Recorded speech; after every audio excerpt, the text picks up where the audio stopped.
बिहार, उत्तर प्रदेश, मध्य प्रदेश के प्रवासी मजदूरों को भेजने का काम हम लोगों ने किया है।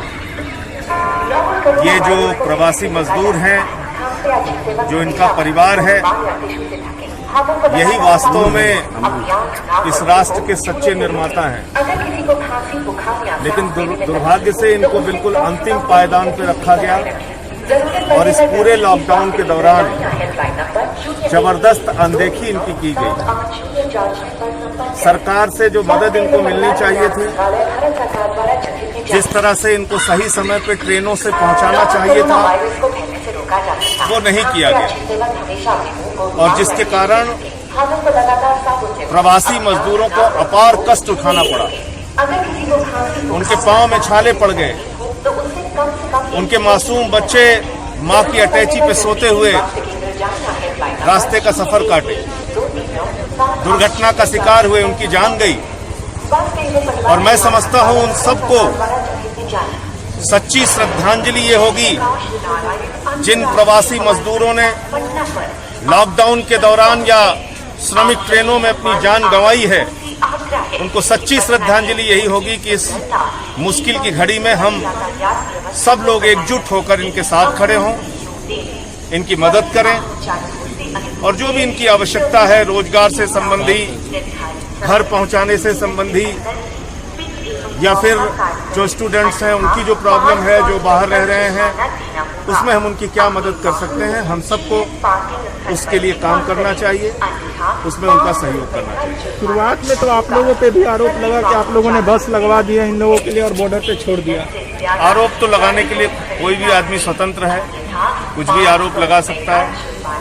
लेकिन हमने तो देखा कि किस तरह से सूरत में, अहमदाबाद में उत्तर भारतीय मजदूरों के साथ बदसलूकी की गई, मारा पीटा गया, लाठीचार्ज किया गया, किस तरह से उनसे टिकट के नाम पे पैसा भी ले लिया गया और जब वो लोग टिकट मांगने गए, यात्रा के लिए आगे आए तो उनको पीटा गया, मारा गया।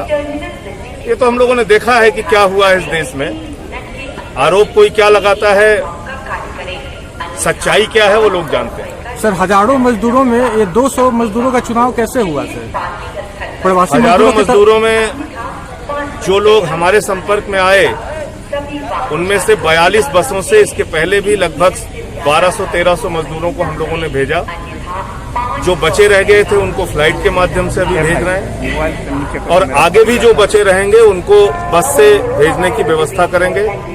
तो ऐसा नहीं है कि एक दिन में ये 200 खाली मजदूरों का नाम आया, बल्कि ये काफी दिनों से हम लोग प्रयास करके बसों के माध्यम से प्रवासी मजदूरों को भेज रहे थे और ये जो नाम बचे थे इनको फ्लाइट से भेजने का काम। आगे भी सर फ्लाइट से आने का सिलसिला जारी रहेगा सर? जो बच्चे हुए जो जिस चीज से भी, देखिए ये जो आज 180 लोग, 180 प्रवासी मजदूर जो फ्लाइट से आ पाए हैं, ये दूसरे साथियों के सहयोग से हुआ। मैंने तो अपने सांसद की यात्रा का जो 34 फ्लाइट मिलती है उसी को मात्र प्रयोग किया था, लेकिन उसके बाद बहुत सारे लोगों ने सहयोग किया, स्वयंसेवी संस्थाओं ने, कुछ लोगों ने, और उसके बाद ये 180 मजदूरों के लिए विशेष चार्टर विमान हम लोग कर पाए और ये लोग आ पाए। आगे भी जैसे जो सहयोग मिलता जाएगा इनको सर फिर से एक सवाल, बिहार विधानसभा का चुनाव इस बार आप पार्टी लड़ेगी कि नहीं? अब आज चुनाव की कोई बात नहीं करूंगा, इस समय सिर्फ प्रवासी मजदूरों के बारे में चर्चा करूंगा। मैं चाहूंगा हमारे लेकिन यहाँ जो सत्ता पक्ष में बैठे हुए लोग हैं वो तो कह रहे हैं कि आम आदमी पार्टी जो है कहीं न कहीं राजनीति कर रही है मजदूरों को लाकर। मैं उन लोगों से हाथ जोड़ के निवेदन करूंगा यही राजनीति वो लोग भी करें। अगर हम लोग राजनीति कर रहे हैं तो मैं उन लोगों से हाथ जोड़ के विनती करूंगा, प्रार्थना करूंगा कि कृपा करके यही राजनीति वो लोग करें। पूरे बिहार में सरकार कह रही है कि पूरा व्यवस्था हमने किया है, इतनी ट्रेनें चलाई है, क्वारंटाइन सेंटर खोला है, सभी मजदूरों को। ये लोग कौन है? ये लोग कौन है जो आ रहे हैं? आप बताइए, रेलवे की प्रतिदिन 2 करोड़ 30 लाख यात्रियों को एक छोर से दूसरे छोर तक पहुंचाने की क्षमता है।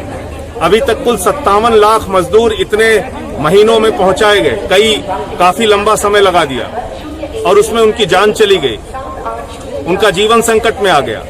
तो गरीबों को आपने सड़क पर मरने के लिए छोड़ दिया और अब आप कह रहे हैं कि साहब जो है हमने तो सारी व्यवस्था कर दी। अरे भाई, सारी व्यवस्था कर दी तो ये श्रमिक ट्रेनों में क्यों मरे लोग?